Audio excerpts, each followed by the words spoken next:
திருவாசகத்துக்கு உருகாதார் ஒரு வாசகத்துக்கும் உருகார். ஓம் நம சிவாய. இன்னைக்கு பதிவில் திருவாசகம் கீர்த்தி திருவகவல் பாடலோட பொருள் விளக்கத்தை பத்தி தான் பார்க்க போறோம். பாண்டூர் தன்னில் ஈண்ட இருந்தும், அதாவது மகாபாரத யுத்தம் முடிஞ்சதும் காந்தாரி தன்னோட 100 பிள்ளைகளை இழந்த சோகத்துல இருக்கிறா. பாண்டவர்களுக்கு ஒரு சாபமும் போடுறா. நீங்க பாண்டு என்ற நோயால அவதிப்படுவீங்க அப்படின்னு.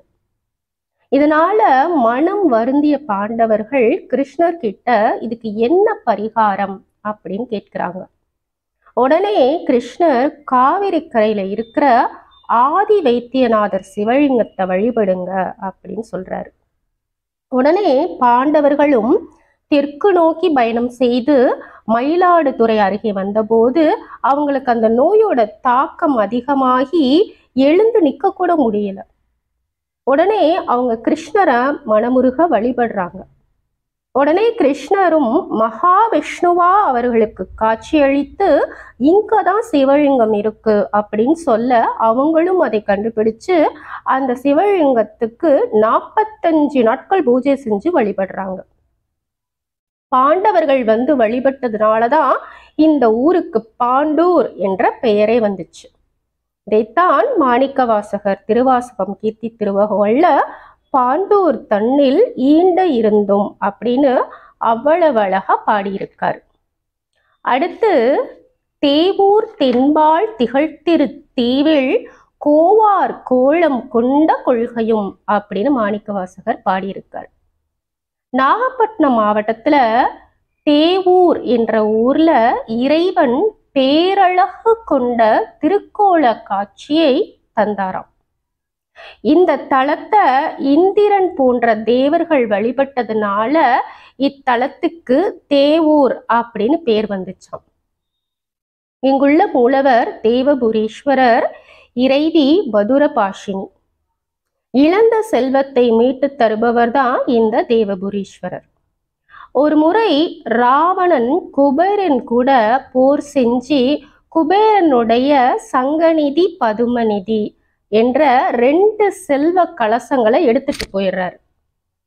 அதனால குபேரன் என்ற ஸ்தானத்தையே இழந்த குபேரன் தேவூர் தலத்தில் உள்ள இறைவனை செந்தாமரை பூக்களால அர்ச்சித்து வழிபடுறார்.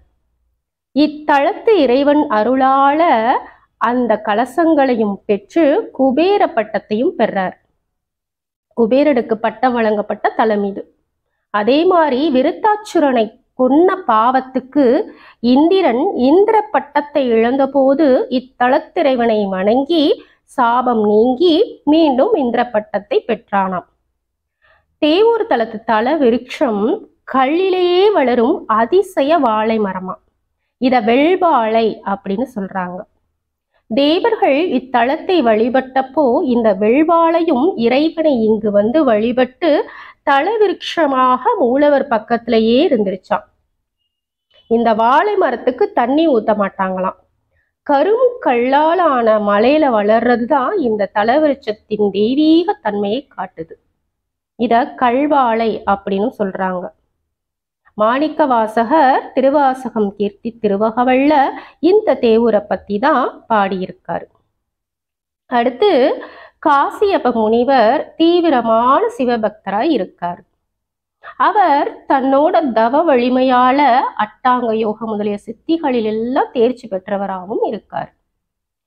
அவர் தல யாத்திரையா தமிழகம் வந்து திருவாரூர் தியாகேசரை வணங்கணும் அப்படின்னு அங்க வந்து தவம் புரிகிறார். அவரோட சீடர்களும் அவரோட தவம் புரிகிறாங்க. ஒரு நாள் இறைவன் அவர் முன்னாடி தோன்றி விரும்பியதை கேள் அப்படின்னு சொல்றாரு. முனிவர் சொல்றாரு, பெருமானே, உங்களோட அருளால சரியை கிரியை யோகம் இதையெல்லாம் தெரிஞ்சுக்கிட்டேன். இப்போ அபாம சோமம் என்ற வேதத்தின் பொருளை அறியணும். அத எனக்கும் என்னோட சீடர்களுக்கும் நீங்க தான் உபதேசித்தருளணும் அப்படின்னு சொல்றாரு. இறைவன் சொல்றாரு, ஞானமே ஆன்மாவுக்கு வீடு பேறு நல்கும் அப்படின்னும் அதோட பொருளையும் தத்துவ விளக்கத்தையும் உபதேசித்தருள்றார். முனிவர்களும் அவரோட சீடர்களும் அதை பின்பற்றி வீடு பேரும் அடைகிறாங்க.